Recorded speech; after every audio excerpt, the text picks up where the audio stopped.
Hello, everybody. It's 6 o'clock. Welcome to the third of our 2026 book talks, and we have an exciting one tonight. The first two are the winter series, and fortunately in New York here, it seems like winter is finally over and it's a beautiful spring day.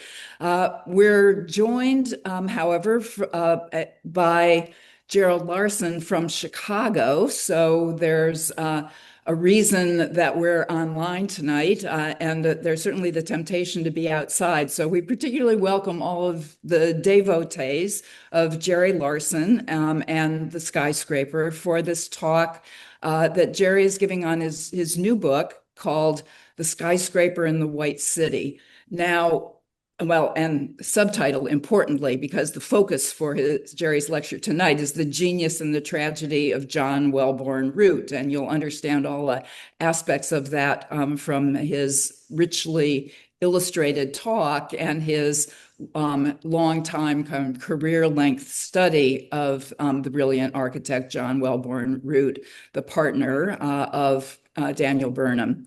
And of course, the Skyscraper in the White City sounds a little bit like the very popular nonfiction novel by Eric Larson, no relation to Jerry, called The Devil in the White City. And of course, the White City is the Columbian Exposition in Chicago of 1893, called the White City because of the white plaster architecture in the classical style that set the trend for American architecture for a couple of decades as a result, and was lamented by some critics and some Chicagoans for having perhaps lost the way of the kind of pioneering of an American style of architecture, a modern or a moving towards modern American style of architecture. And Jerry's going to bring color into this discussion, as you'll see in the lecture.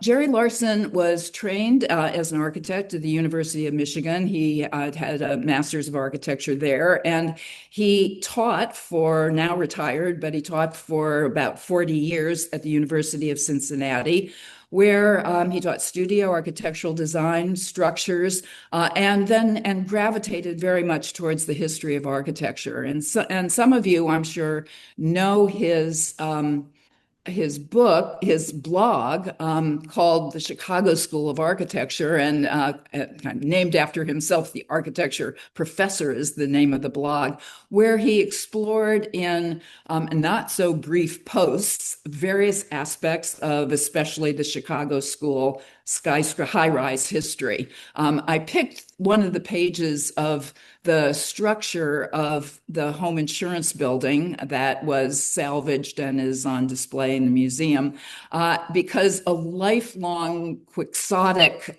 crusade of Jerry's is to correct the misstated histories about the first skyscraper and the first rigid skeleton frame that is usually applied to the definition of the home insurance building and its primacy among tall buildings in skyscraper as steel skeleton history. Jerry has written many articles and made many efforts to dissuade people from believing that the home insurance building was the first skeleton structure. And he was one of the co-conspirators at a conference in Chicago. Jerry's in the middle of this photograph, where colleagues like Gail Fensky, and these are all very good friends of the Skyscraper Museum. You see me and Jerry, and then Gail, and then Tom Leslie and Don Friedman, all of whom are dedicated speakers and multiple time speakers in Skyscraper Museum series. So Jerry is a part of this club, and he's certainly the leader of the Chicago band of the correctives of the home insurance building mythology. But his special love, I think, is John Wellborn Root. And I'm going to let him take over now, and I'm going to stop sharing my screen so that he can bring this extraordinarily rich story and legacy to you. Now, if you have questions along the way, please please put them in the chat directed at the Skyscraper Museum. Those will be sent to me, and then I'll be able to organize them for the Q&A after Jerry speaks for about 40 minutes or so. And he will also show you the link by which you can acquire his book, which has been self-published, and he's distributing it himself. So Jerry is the source for acquiring the books, but the Skyscraper Museum for New Yorkers will still soon have some in our store. So Jerry, I'm going to stop sharing. I guess I have stopped sharing my screen, but I'm going to go off the video, and you're going to share your screen and begin. So here's Jerry Larson. Hey, Carol, and thanks for inviting me to give tonight's talk. And a good evening to all of you, my fellow architectural enthusiasts. Let's jump right in. Jerry, we need to see your screen, though. We're not seeing screen share. Help me. I can see it, Carol. You can't see it? Oops, no. Well, it's my fault then. Okay, proceed. Are we cool? All right. Yeah. Well, I'm going to jump right in. And that is that the history of the skyscraper and the Chicago School of Architecture is mostly wrong. It's fiction. And why do I say this? Because I use chronology, because you can't play games with time like a detective. So just as we know that Abraham Lincoln was not the president when Pearl Harbor was attacked by Japan, we know that all of John Wellborn Root's skyscrapers were designed before Louis Sullivan had designed his first skyscraper, the Wainwright. Think about that fact. Sullivan emerged after Root's death. Yet many historians treat them as if they were designing at the same time. Okay, I think I got to do this. There we go. All right. So if we look at the Root Memorial edition of Inland Architect of January 1891, this should be obvious because you turn the page and the next page is the first published image ever of Sullivan's first skyscraper. Root had died before the Wainwright was constructed, yet historians still compare the two architects and their buildings as if they were contemporaries. How did this mistake evolve?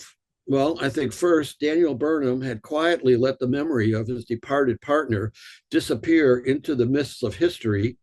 The phrase benign neglect comes to mind to better his own professional reputation. And then Sullivan rewrote history to put himself in the center of the Chicago School in his 1924 autobiography of an idea, over 3 decades after Root had died. Historians who came later took Sullivan's memoirs as gospel rather than fiction. In my book, I had 3 primary goals. First, to set the historical record straight. Root was the Chicago School's leading figure in skyscraper design and technology, as well as architectural theory. Sullivan emerged by default only after Root's death. The second goal is to set the Chicago School within the international context of late 19th century architecture and art, when the world was on the cusp of a new century, similar to what we experienced some 30 years ago. Modernism and nationalism many times went hand in hand. Contemporary movements of the Chicago School included Art Nouveau, Antonio Gaudí, and Scandinavian National Romanticism. Chicago School comprised the second generation of American modern architecture. The first generation of American modernism, I always like to start with landscape architecture and styles, especially when we go into the 19th and into the 20th century, because you have to respect science, you have to be rational in the propagation of plants. And so what I've found is both in Britain and also in America that the landscape architects lead the way. And so in American architecture, we start with Andrew Jackson Downing with Calvert Vaux. And then after Downing had an unfortunate premature death, Vaux asked Frederick Law Olmsted to join him. And so I put Olmsted as in the second generation of American modern designers. He was as much a modernist as was Root, and this was one of the reasons that Root invited him to do the fair site plan. In architecture, the first generation obviously is Frank Furness and H.H. Richardson. And then the next generation I propose is the Chicago School. The third goal of my book was to document Root's intentions for the design of the 1893 World's Fair. I'm not aware that these have ever been really researched or at least published by others, other than Root's biographer, Donald Hoffman. And here I confess, for marketing purposes, as Carol mentioned, I wanted to piggyback on to the success of Eric Larson's bestseller, and hence I titled my book similar to his, The Devil in the White City. Yes, my book easily serves as a prequel.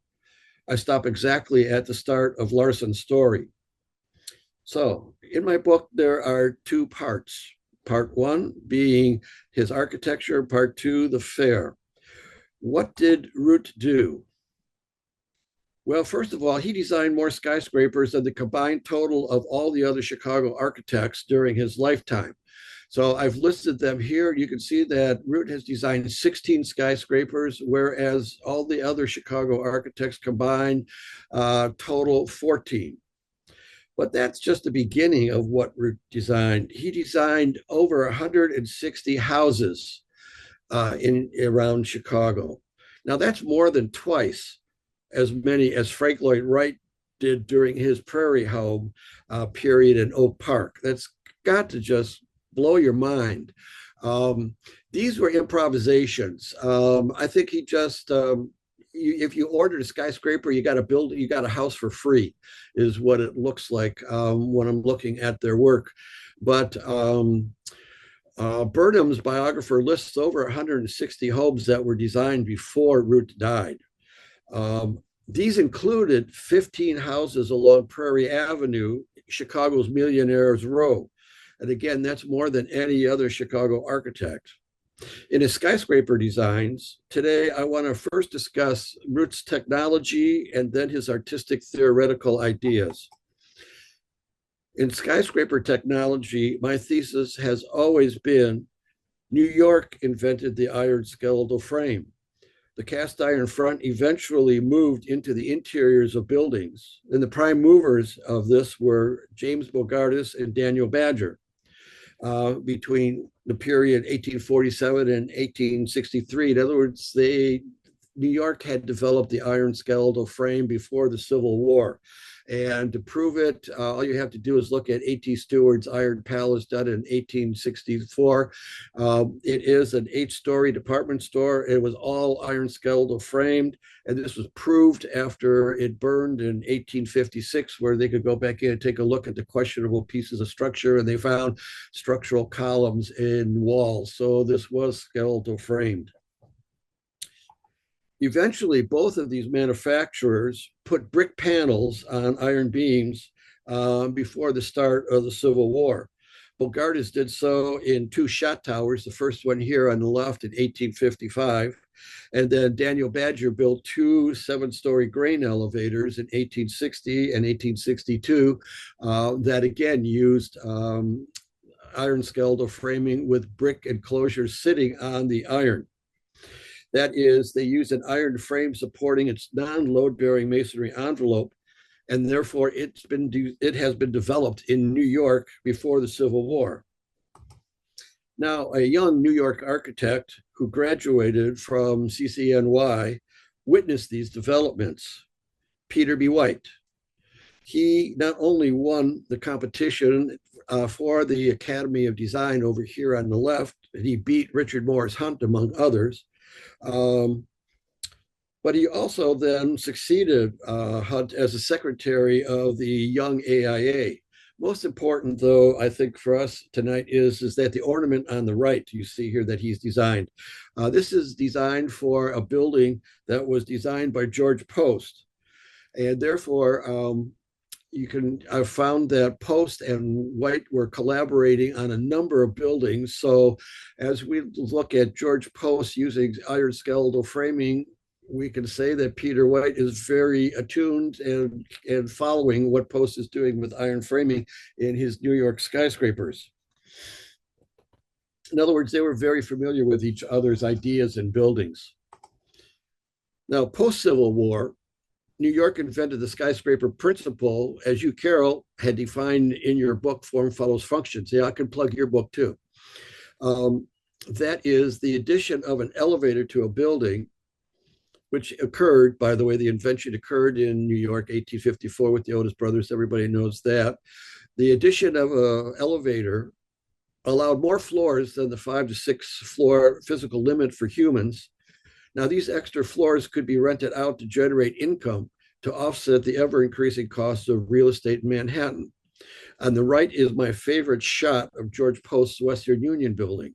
Its soaring height in 1875 qualifies it to be called the first skyscraper. Now, the term skyscraper is relative, I believe, to the time in question, isn't it? Today, a 10-story building wouldn't stand out as a skyscraper, but in 1875, its 10 stories are obviously soaring above that 6-story urban skyline. I really like this photo to show how tall and soaring this building actually was when it was completed. Okay. But again, this is relative, for by 1890, this building will be absorbed by surrounding new buildings, and the building would then need to be 20 stories to stand out like the Western Union did when it first opened. Over time, the height needed to be a skyscraper continues to grow. It is not a static term. But here, right now, I want to say that we need to keep the history of the development of the skyscraper completely independent from the development of iron skeletal framing. In the late 19th century, you did not need an iron skeletal frame to build a 10 or even 16-story scraper. I'll repeat that. In the late 19th century, you did not need the iron skeletal frame to build a 10 or even 16-story skyscraper. For example, are these two buildings skyscrapers? The New York World over here on the left by George Post, or the Monadnock building by Burnham and Root on the right. Both of these buildings use load-bearing masonry as their exterior structures. Does that fact disqualify them from being called a skyscraper? Nonsense! When completed, the World building was the tallest building in the United States, and it's not a skyscraper? Give me a break. The iron frame simply allowed skyscrapers that already existed before the iron skeletal frame was, quote, reinvented. It allowed skyscrapers to be built taller. So please, please, can we stop the argument over whether or not a building is a skyscraper if it doesn't have an iron skeletal frame? Maybe even more important, however, the elevator also allowed the floor-to-floor heights in a building to be increased. Higher ceilings meant taller windows that allowed daylight to penetrate deeper into the floor plate, meaning a larger percentage of square footage on a given site could be rented. Henry Hyde, the vice president of Equitable Life Insurance, is generally identified as the first to realize that in the design of the Equitable building in 1867, this was possible. Many historians, including myself, cite this building as the first skyscraper. What is not questionable is that it was the first example of the skyscraper principle. Some historians, including myself, also cite the iron framing lining the building's light court, that is the center atrium over. Can you see my? I wonder if my pointer is working. The columns over here on the left in the court here. These were the first use of iron skeletal framing in an exterior wall of a skyscraper. It is exterior because this is a light well, so it's an exterior wall. It's just on the inside of the interior of the building. Note, however, that this concept of putting an exterior enclosure, masonry obviously, on an iron frame had already been used by Bogardus and Badger in other tall structures before this structure was built. The Equitable building was erected in 1867 through 1870. Not only was its construction watched by Post's friend, Peter White, but also by a young NYU graduate engineer architect by the name of John Wellborn Root. Root was born in Georgia. He had been smuggled to Liverpool to avoid the Confederate draft, where he attended high school. After the war, his father had moved to New York City, where Root returned to earn an engineering degree from NYU, the exact same program that George Post had graduated from 10 years earlier. Sometime during the fall of 1871, Root, who had been the construction supervisor for the erection of Grand Central Depot, the largest span in the United States at the time, interviewed with White for a position as the depot's construction was winding down and he was looking for his next job. At the moment, however, White had no work, and while he praised Root's drawings, all he could do was promise him a position in the future if and when it arose. But then a few weeks later, on October 8th, the Chicago fire changed history. White, who was also one of the country's experts on fireproof construction, was offered a partnership by two Chicago architects to help rebuild the city. He then notified Root that he had a job if he wanted to move to Chicago. And thus, knowledge of New York's iron construction, especially that done by George Post, was transplanted to Chicago via White and Root's relocation to Chicago. In fact, I like to say that their move to Chicago was the most important architectural result from the 1871 fire. Because contrary to urban legend, the fire caused no radical change in Chicago construction or design. Post-fire buildings differed little from their pre-fire predecessors. You can check my blog for this argument. What White and his protege Root would do in the coming decade and a half was to transform New York's iron construction for the Chicago context. And what was so unique about Chicago? Well, it was a city's underlying poor soil bearing could only take roughly 3,000 pounds per square foot, which meant that buildings built with traditional masonry could be erected to only 10 floors. More than that, they would weigh too much and would sink too much. They would have severe differential settlement problems. The auditorium and Monadnock buildings attest to that. In some places, they've settled over 16 inches. In order to build taller buildings in Chicago, therefore, a method of fireproof construction that had much less weight than solid masonry had to be invented. This would be New York's iron framing. This would be New York's iron framing fireproofed with clay tiles that supported hollow fireproof clay arches. This technique would eventually be called Chicago construction, and the invention of this technique, and not the iron skeletal frame, is Chicago's claim to fame. But even this was accomplished in Chicago by 4 New York emigres. First of all, fireproof floors were developed by New Yorker George Johnson, who was Daniel Badger's chief designer, who patented these hollow tiles based on Parisian models in March 1871. He moved to Chicago after the fire, probably due to White's encouragement as a fireproof expert, but also Root also knew Johnson from Grand Central Depot, and so he could have also encouraged Johnson to move to Chicago.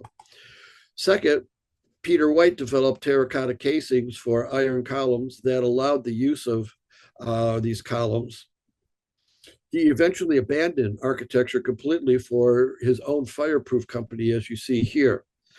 But again, it was not the 1871 fire that affected the construction in Chicago, but a second fire in 1874 that finally forced a change in the city's construction.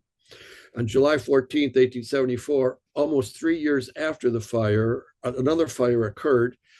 This forced the nation's insurance companies to require only heavy timber construction, no iron, in any further building in Chicago. And to make sure that something was changed like this, they canceled all the fire insurance policies by November of 1874. This threat to the iron industry in Chicago forced one of its leading manufacturers to hire Wright to devise a solution to fireproof iron, which you see he patents over here on the left. And from there, he goes and develops using porous terracotta tiles to surround iron columns to fireproof them.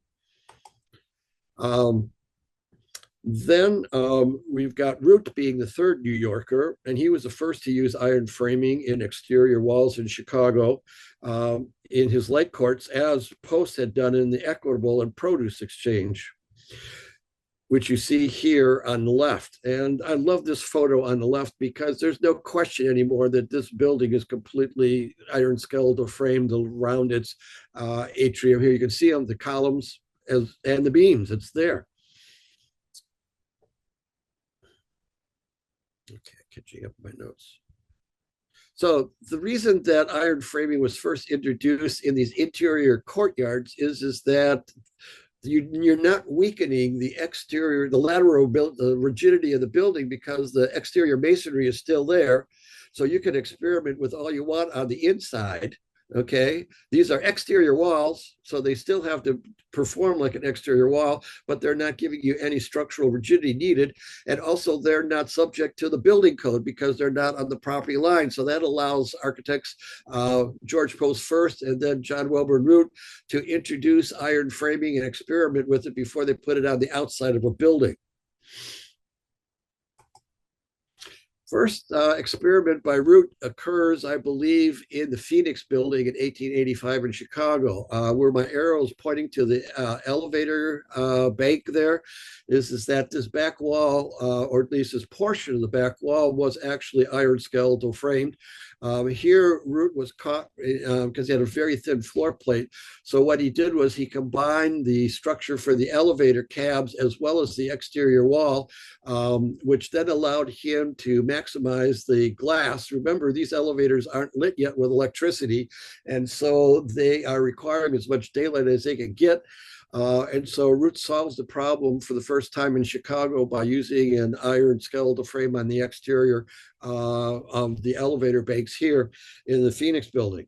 Before I move on with that, I said there were four immigrants from New York. The fourth one in our list of characters that we have to give credit to is George Fuller, who was Chicago's leading contractor. He came to Chicago in 1883, but he was the supervising practitioner of the New York office of Peabody and Stearns that come from Boston. And his last project was the 10-story United Bank building in 1880. So Root then goes on and actually uses the iron skeletal frame for the first time, not the home insurance building, thank you, Carol, in the interior light court, as you see over here in the plan. This is completely iron skeletal framed for the first time. And let's talk about that a little bit. Here are his actual details. And on the right, you can see that he's got a square cast iron column with plates, and then he's got a wrought iron I-beam coming out. From that, he's connected a channel that he can then connect a metal shelf angle upon which then the brick and terracotta is erected for each floor. And he actually expresses that in its design. Over here on the left, you can see that the horizontals are continuous, not the verticals. So he's telling you in his detailing that the masonry is suspended at each floor. It is not continuous down to the ground. Catching up. Root also invented the iron reinforced foundation in the Rookery and the Phoenix. Here you can see the traditional stepstone pyramid foundations used traditionally in buildings until Root realizes that he can use railroad rails, which is exactly how they stack them even today over here on the right. And so what he did was he put a base of concrete down and then put four layers, typically perpendicular to each other, and thereby eliminated not only the stone, but the stone's weight, which means, again, he's making the building lighter by employing this type of iron reinforced foundation. Other technical firsts he did is he's responsible for the first all terracotta exterior of a building. Here is the 10-story Rand McNally building in 1888. And yes, it is one complete surface, 10 stories high of terracotta. You work your way around. He has shown you that it is one smooth surface within which then he's carved the windows. You can take this idea one step farther, but now use brick rather than terracotta. But again, one continuous surface. And here he wraps it around the corner of the Chicago Hotel in 1890. Now I'd like to move on and talk about Root's design theory and his detailing. The Rookery, for me, is a very special building because it stands as a monument to the development of the iron skeletal frame. You can see here on the outside, you're walking past a traditional layered arcade masonry exterior. You walk inside and it explodes on you. You see this new, almost 20th century type of design and detailing. Again, here you can see how Root has horizontally layered each of the spandrels in the light court here, again, articulating the fact of the horizontals are continuous, not the verticals. This reminds me, so here's an elevation of that, but I showed you that elevation to compare it with Le Corbusier's same idea that he published in 1924 in his 5 Points of a New Architecture. But Root is 40 years earlier in doing this, where again, Corb is showing you that if you hang the structure off the frame, you don't have to have the columns interrupt it. And there you are. So I guess Root was there before Corb. What also I like about the Rookery is this 2-story all glass curtain wall that he has on the 2 street fronts of the alleys of the Rookery. In other words, he's placed an entire glass wall in front of the columns, exactly what Corb was talking about in 1924. Also want to get your attention over to the alley elevation over here on the left, because I want to point out that you can see that he stopped the middle arcade after the first bay when he turned the corner, and then he's got all flathead windows. And so personally, I like this elevation better because it expresses the verticality of the building much better than the traditional second arcade, which he's had to keep in that elevation. And I discussed that and its weakness in detailing in the book. Don't have time for it now, but I would like to, but you can see it in the book. But again, an all-glass facade sure sounds something that we know about. In the 1920s, this is Mies van der Rohe proposing a building completely enclosed with an all-glass exterior. Spatially, it's pretty obvious, I think, that Root was inspired by Giovanni Piranesi's drawings, especially this one from his prison series. It's called Plate 7, The Drawbridge. And what I draw your attention to, particularly on the left, which you can't see anymore because it was all enclosed in the 1905 upgrading of the building. But originally, with the open elevator cage doors, it comes pretty close in my book to simulating what Piranesi had achieved with this sense of infinite space continuing and then bridge back and forth. However, my favorite detail in the Rookery is how he makes a transition from these corner sandstone piers to the granite columns that guard the rest of the street front.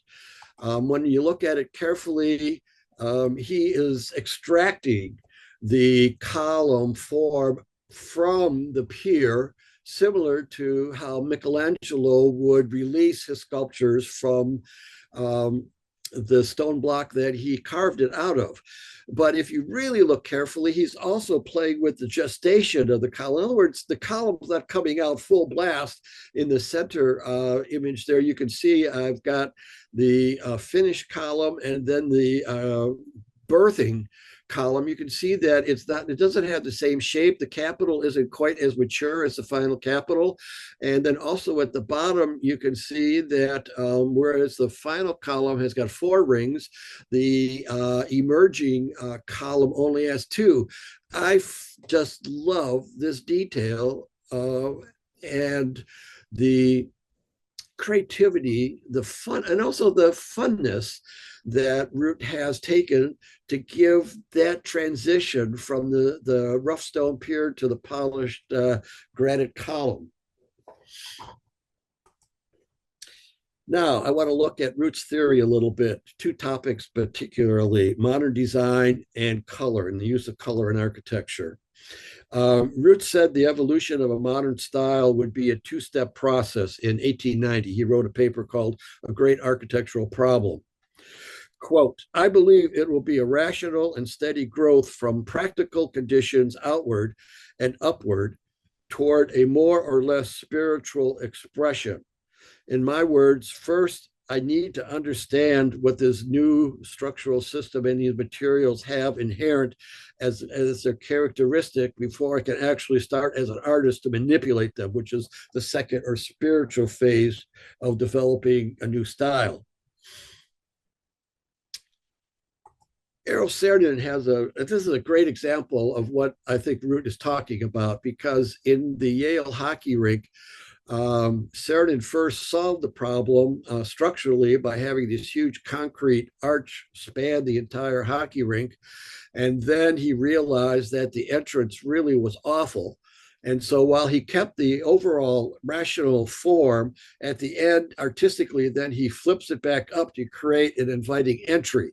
So this is what I think Root means, but he says when he says this is the second or spiritual phase of a style. In other words, the architect now understands the material, he understands the inherent qualities of the structure, and while he's going to respect that, he still has the freedom as an artist to express what he wants to do with this building, as long as he maintains those rational characteristics that he now understands those systems have. Here's I think his best first phase design, and that's the base of the Reliance building. And this is nothing more than a structural frame enclosed in large panes of glass, no mullions. And then the columns are just covered with, I guess, about inch and a half slabs of Scottish granite. So you couldn't make an exterior any thinner or any more modern in 1890 than the base that he designs for the Reliance building. I really love this building because of that fact that he has done nothing more than he solved the problem. He's got a skeletal frame now. He's got these columns running around his sidewalk. He's covered them just enough to cover the fireproofing with this granite. And then between the two thin slabs of granite, he has a large unbroken plane of glass. You can see that he also doesn't hide the fact that they're slabs of granite and not solid by using these bronze ornamental strips to cover the corners of each of the joints. Then the second phase, the spiritual phase, he's now beginning to move into, we can find in the Monadnock. The owner said, I'm not going to pay for any ornament, Peter Brooks. I don't want any ornament. It creates dirt. I don't need to put any money. So Root now as an artist is confounded. He's got to transcend building into architecture without using traditional ornament. So what does he do? Well, first he sculpts a form similar to how a contemporary sculptor, Auguste Rodin, in his Hand of God over here does. In other words, take just the sight lines of a Monadnock, fill it all the way up 200 and whatever, 10 feet it's tall, a cubic. He could have done that and just put windows in it and walked away. No, he actually carves this block of brick to do what he wants to do. And what he wants it to do is he wants to make it look like an Egyptian pylon.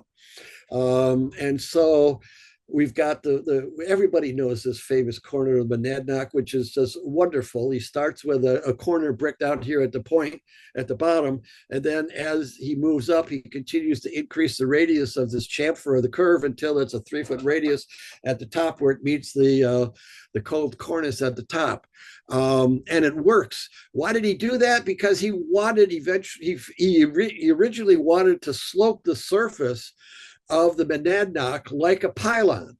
of course, that, I mean, it fits the building code when you think about it, because the building code is requiring that bearing wall to be, 4 inches in every 2 stories. And so if he wanted to be really rational, yeah, then the brick would slope away like that. But also that's how an Egyptian pylon is sloped. But of course, that would have just been too damn expensive. And so what he did is he came up with this chamfering the corner, and it works. You have to, in other words, over here in the middle, I waited for about an hour and a half at this one location for the sun, the shadow, to move just enough so that I could actually catch it. And yes, the dimension from the last window jamb to that curve increases as you work your way down the building, and it works. It makes the building look like it's actually sloping. I love that detail. But again, here's Root. Not just working at the macro scale, but down to the micro scale. And if you want to talk about micro scales, I think this is a detail most people miss, and that he actually curves the corner of the windows. Again, one could argue this is a proto Art Nouveau conceit. But it also, I think what he's doing there is that he's expressing the plan of the curved bay above it in elevation. Okay. And then color. If you ever get a chance, go to Cleveland, because this is just an absolute gem of a design. The ceiling, the stained glass ceiling, the murals, the stenciling. This is the bank lobby for the Society for Savings in Cleveland. Wright's color man was William Prettyman. He was an Englishman who had come over. He actually was married to the niece of Levi Leiter's wife. And Prettyman had trained as a colorist. And so Root being, spent time in England, he's definitely very much knowledgeable about English art, and the two of them made beautiful art together. But I just, this stained glass window over the banking floor is just fantastic. Also, if you look carefully, you can see the mural there on the wall was done by, again, another Britisher, Walter Crane, who was also an illustrator of children's books. Color. Color is a subject of his first paper that he published in Inland Architect. So color had to be close to Root's heart. And this was published in June 1883. The title is The Art of Pure Color. Quote, when J.M.W. Turner, by the way, Root was constantly monitoring developments in European modern art and painting. When Turner first flung upon canvas the full chaotic strength of his wonderful palette, all the art world thought that the graceful watercolorist was gone mad. And then he went on to cite Corot and amongst other artists or painters at the time. Then he continues, quote, the new phase of an old art was the introduction into painting of nature's innermost coloring and of her less defined impressions. I love that he uses that word, impressions. The new art, whose birth is so recent that its voice is yet inarticulate, is the art of pure color. And as soon as I read this, I could not help but think of Walt Disney's Fantasia, because in this paper, Root predicted that there eventually would be an instrument like an organ, but rather with a keyboard, but rather than sound, you would play the keyboard and it would produce blends of colors like Disney did 50 years later in Fantasia. Now, another contemporary of Root's was Georges Seurat, the pointillist, who in 1885, the same year that Root was designing the Rookery, was painting a Sunday afternoon on the island of La Grande Jatte. Now, this painting had 2 public showings in Paris in 1886, which was exactly the summer that Root was visiting Europe. And so Root's interest in modern art and painting, he must have seen this painting in one of those 2 times it was on exhibit. Seurat's technique I mentioned was points of color. We would call that pixelation today. And maybe that helps us understand how he was going to color the Monadnock block. He originally had tried to use colored brick on the building. Oh boy, oh boy, oh boy. Not the Phoenix. On an earlier building, I'm sorry, just brain fart. Didn't go, and it actually wouldn't make sense because it had too many piers. But the Monadnock was perfect for color because he had this great wall that he could color. And so Root's intention was to do a color gradation from dark brick down at the bottom through browns, reds, and orange to tans at the top, obviously making it lighter to try to make it look taller than it actually was. And how is he going to do this? Well, he's going to do it with points of color. These points now are bricks. So yes, what he was proposing was architectural pointillism to be employed in the Monadnock. Didn't get done now, but you'll see this all throughout many of New York Art Deco skyscrapers in the 1920s. Color, again, color comes to mind. Paul Scherbart, a German philosopher, wrote Glass Architecture in 1914, where he said, quote, colored glass destroys hatred. And then Bruno Taut designed the glass pavilion at the Deutsche Werkbund exhibit in 1914 in honor of Scherbart's essay. Well, let's read some more about Root. Here is Root, again, in The Art of Pure Color, 1883, 30 years earlier than Scherbart. Quote, think for a moment what our streets might become if to the somber grays of stone or reds of brick were added the full unfading bloom of glass, marble, and tiles. These combined by artists would fill our cities with the eternal joy of color, unquote. And there again, that's why I see a similarity between Root's use of color and the joy of color, and Scherbart saying that colored glass destroys hatred. But again, Root was 30 years ahead of the European modernists. Now let's compare Root's City of Color to Daniel Burnham's monochromatic white city. That brings us to part 2 of my book, okay?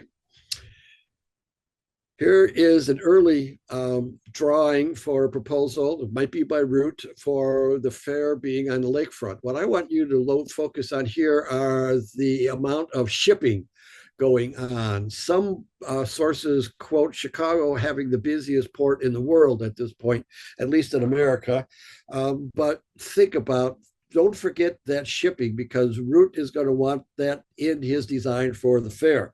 That tells you you're in Chicago, not anywhere else. So what did Root have in mind for the fair? Most importantly, he wanted a plebiscite between what they were developing in Chicago, a modern American, and what the East Coast was now working on, which was French Beaux-Arts architecture. He wanted a face-to-face opportunity for Americans to judge for themselves which architecture they liked better. That's his first goal. It's that simple. And again, the book goes into that in great detail. His second goal is to better the court of honor in the Paris Fair. Nobody cared about the tower as an architect back then. The tower was engineering. The architecture of the fair that grabbed everybody's attention was this courtyard from the tower to the Hall of Machines. And so what Root and Burnham, but again, Root is the designer. Root wants to beat the French at their own game. He wants to design a courtyard better than the French had at the fair. Now, he knows that the only architects who know how to play nice together, because they're trained to do that at the Beaux-Arts, are Europeans, trained architects. And so he and Burnham already know that they're going to invite the East Coast architects to design this courtyard when they're allowed to actually advertise for architects. So the courtyard is all of Root's idea. It has nothing to do with any of the East Coast architects. But what Root wanted of this courtyard was to open out onto Lake Michigan, just like the Piazzetta di San Marco in Venice does. And here by Cadaletto, I finally found a image that portrays what I think Root wanted the courtyard to be. And that is a celebration of Chicago's Lake Michigan and all of the active maritime traffic on there. Of course, that's not what we got, is it? But that's in the book. I can't go there now. I don't want to. I want you to buy the book. Because that's not what you got, right? You got a whole other close off of the courtyard after Root dies. Venice. Why Venice? Well, because Venice is Ruskin's favorite city. Root is a follower of Ruskin. But also, the 1888 Centennial Fair in Cincinnati imported Venetian gondoliers to run up and down the Miami Canal in back of Music Hall in Cincinnati. And so America already had this kind of precedent of Venetian gondoliers in a fair coming out of Cincinnati. Now, what I've done here is I mirrored image the plan of Piazza San Marco so that you can see the similarity of Root's original site plan for the fair and San Marco. They needed some national publicity when they were starting the fair, and they invited Frederick Law Olmsted to come and design the fair. Root already has his site plan, okay? So, but they need the national publicity because Chicago is still considered to be the cow town by East Coasters. And Frederick Law Olmsted would give a sense of class and good design. So they invite Olmsted to come, and eventually Olmsted produces this site plan. Olmsted had designed the original plan for the park, Jackson Park, that this was on. But if you even compare Olmsted's plan to Root's plan, you can see that the only thing that Root kept was the wooded island. And as the buildings got bigger and bigger and bigger, there was less and less and less of Olmsted's wanting the natural landscape for it. So the only aspect of Olmsted plan was the wooded island. By the way, Olmsted was not happy with the direction that Burnham had taken the all classical direction of the fair. And there are a couple of letters I included in the book from Olmsted complaining to Burnham that he's lost all the fun of the fair. The building's construction is what I find interesting for the fair, talking about color. It's staff, which is plaster, okay, on wood lath. So the staff consists of 5 parts of plaster of Paris, 1 part Portland cement, which is reinforced with strands of hemp. And it's a translucent material. And I want to remind you of what Root said in 1883 about this color in a city.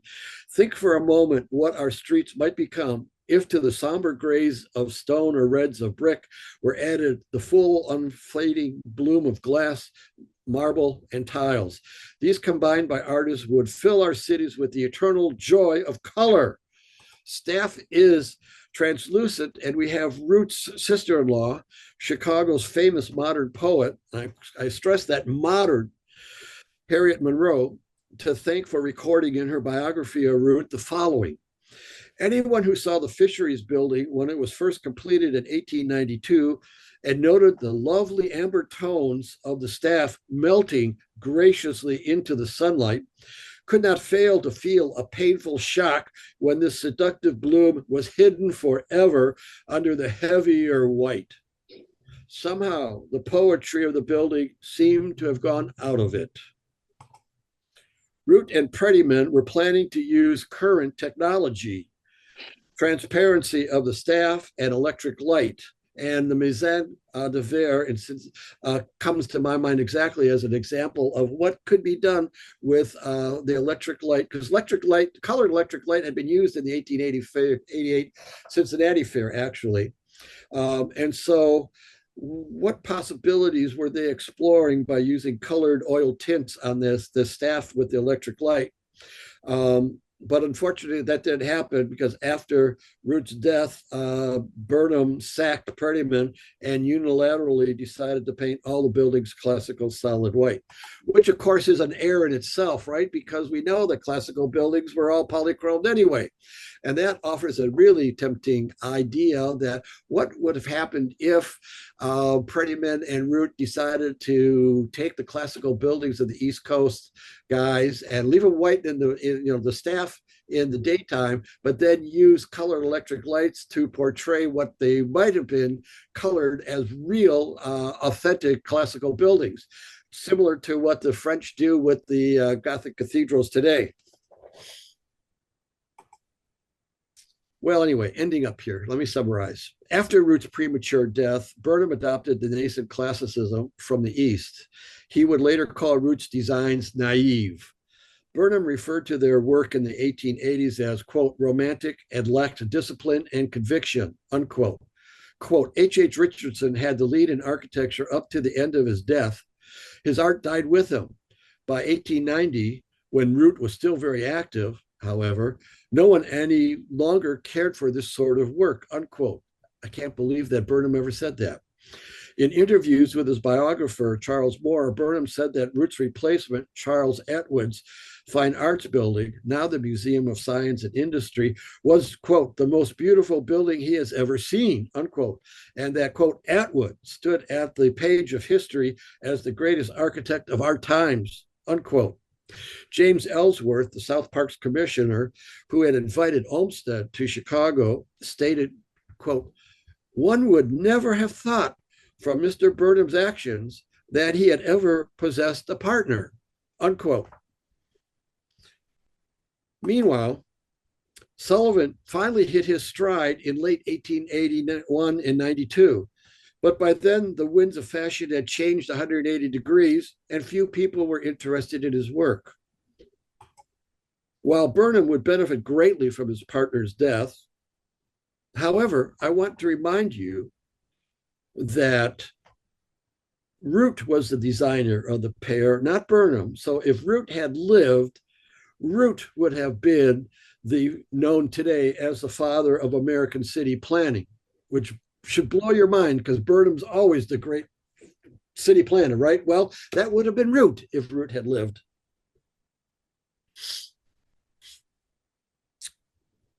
The loss of Root's future designs was not only compounded by the corresponding loss of what Sullivan might have produced if Root had lived for another 20 years and led a mainstream Chicago school movement into the 20th century. Henry Van Brunt, one of the country's leading critics, eulogized Root in the following manner, quote, perhaps the architectural treatment of these structures of unprecedented height, illustrating at once the loftiness of his aspirations, the delicate sensitive of his genius, and his high sense of professional duty in preserving for us to the last through many experiments in a single consistent basis of design may be accepted as a fitting expression of one who seems to me to have been one of the most interesting personalities in the history of modern architecture, unquote. And I'll end with Montgomery Schuyler, America's leading critic, quote, I don't know any greater loss that could have happened to the architecture of this country and to the architecture of the future than that man dying before his time, unquote. Thank you. And I'll remind you that if you'd like to order the book, it's the link is down there at the bottom, the Skyscraper in the White City, all one word.com. Thank you for your time, and I hope you enjoyed it. Jerry, that was absolutely fantastic. It was so rich with information and associations, some associations that you brought to explaining Root, but also the kind of artistic milieu of the time. And I'll read some of the questions, which are a little bit specific, but the one particular comment that came to mind for me is that I generally discount a biographical approach to architectural history, or that is, I don't favor it, or I don't trust it in general. But you disprove that with this talk and with this book. I mean, taking a biographical approach to looking at Root with his origins in New York and the context of the transfer to Chicago, but the transfer of the technology through the learning experience of someone who was pointedly an engineer, trained as an engineer, and then brings the knowledge of engineering to architecture and to the practice of architecture. I think, it certainly has its more famous example for the Chicago School and William LeBaron-Jenney, but seems that is rooted in Root with exactly the same MO, and with a biography that is so rich in the experiences and the connections in the kind of developing technological culture, but also architectural culture that he then expands on in Chicago. So I just found the talk incredibly rich in detail, a lot of unknown detail, and also provocative in the way that we need to think about a lot of these issues. So I thank you very much for that. And I certainly encourage everybody to buy the book so that you can fill in all of the extras. It's a fat book, densely printed with many illustrations. So it's very much worth your while to acquire it and to spend a significant amount of time with it. So I saw a lot of colleagues in the participants. I saw Tom Leslie, among others, and I encourage Tom to ask a question if he's still around, or even if he wants to come onto the screen. We would encourage you to do that. Is there anything you want to say back about Jerry, about my comments before while I look for the questions from the Q&A? You mentioned Jenny. You started actually me with Jenny, and I went out of my way to avoid Jenny on purpose, just for that reason. No, Jenny actually, they had very similar career paths, because Jenny actually was painting in Paris during the 1850s, and he was running around with Whistler. And so Jenny brings the sophistication of European modern art to Chicago. And then Jenny writes a book on the history of architecture for Chicago's architects. But they very much are parallel, both in art and engineering. And they both were experimenting with the technologies. It's just that Jenny had not yet made the leap to a complete iron frame in the home insurance building. And Root, what's curious, basically, really actually is those two buildings are next door to each other. That's the thing that just blows my mind, is you've got the home insurance building just on the north side of Adams, and the Rookery is across the street on the left. So maybe Root was looking a little bit at Jenny's work, but it's more George. The book shows you that it's not just George Post. Root is always looking at New York for ideas, like the design. Okay, I'm not going to tell you everything in the book, but the Masonic Temple by Root is a knockoff of the Dakota apartment buildings in off of Central Park in New York, and that one just blew me away. I was going through Robert Stern's book in New York one day, and I hit that, and I said, "That's the Masonic Temple." And so Root spent many time in New York, because he was negotiating the joining of the AIA and the Western Architectural Association. So he spent many times in New York's offices of the AIA. So, and he knew New York well.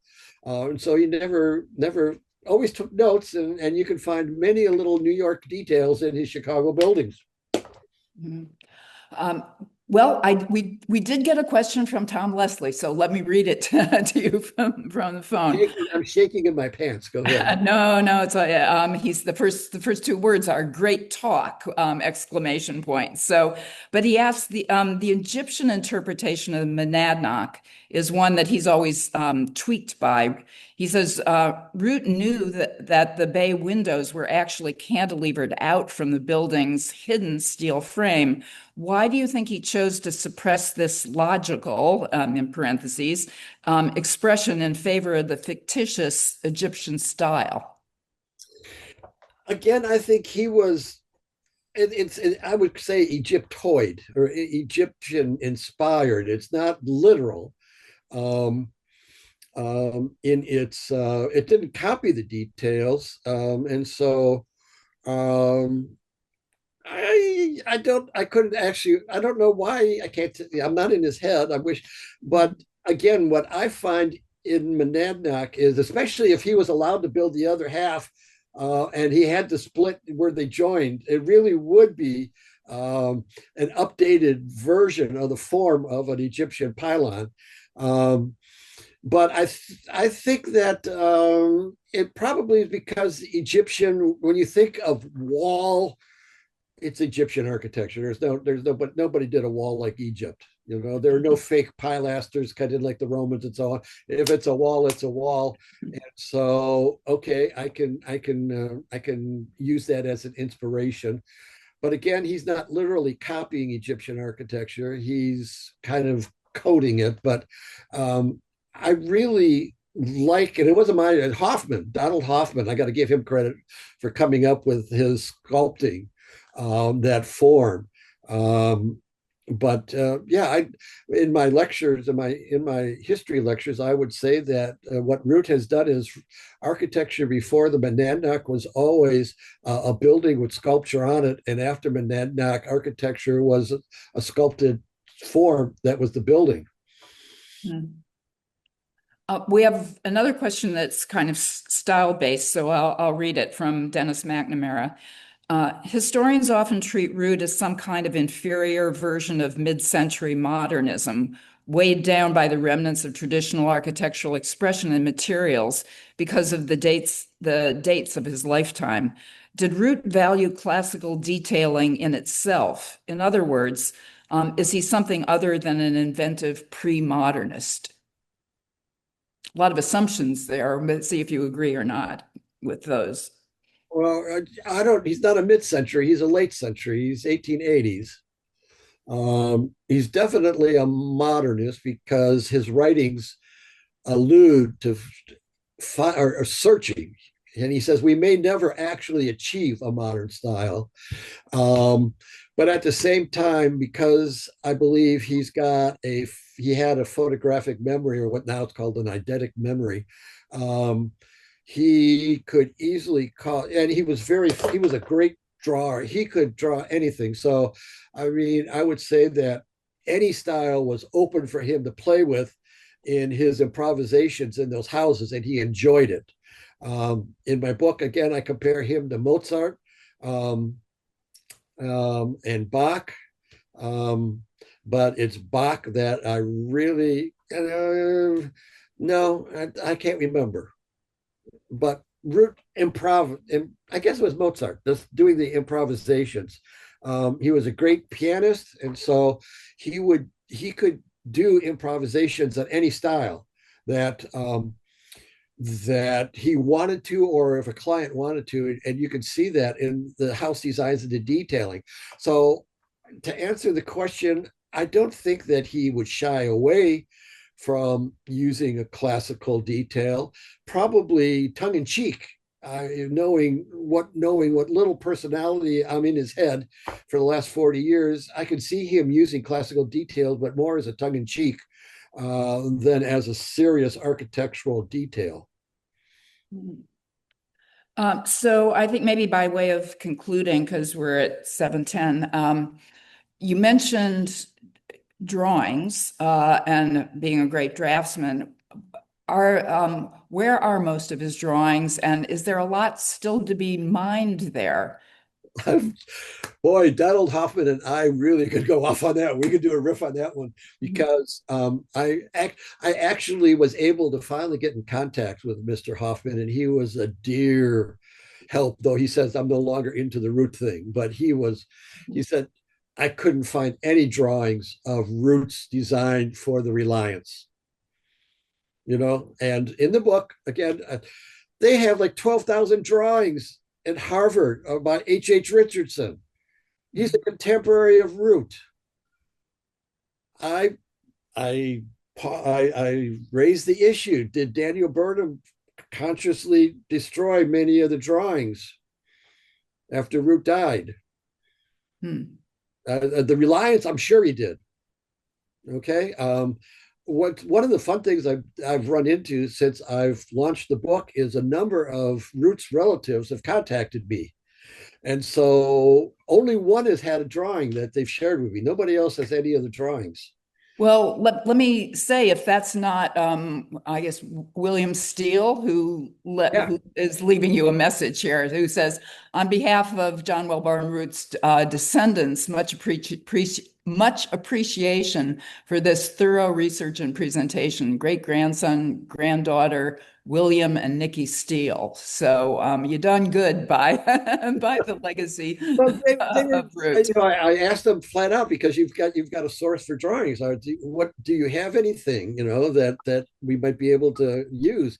The Center for Canadian Architecture bought a lot of them, and what shocked me was they had one of his first original drawings for the Monadnock block, which looks so French provincial. It's well, no, actually, Louis the XVI with this huge, roof and all of the dormers and everything. And I think Root was again playing with Peter Brooks on that one, because Root knew that he couldn't have any ornament in it, so he started by making this design, the most gorgeous thing you could ever imagine. And I never knew it existed until I started going through their collection.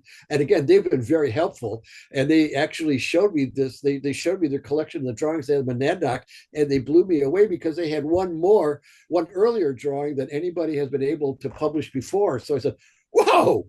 But again, it really was sugar fairyland. So again, Root had a great sense of humor. And he'd have no problem using it in his work.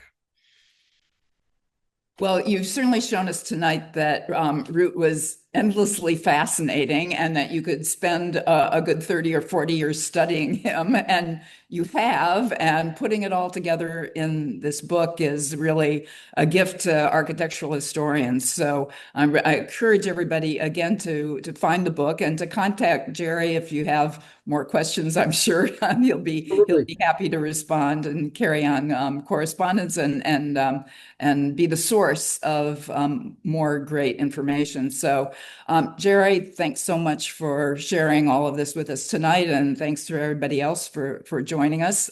This will also be on our YouTube channel and our website, so you can watch again and find all of the repeat. Yes, tell me. As a historian, I want to thank all the people who gone before me, because we stand on your shoulders. So thank all of you for your work.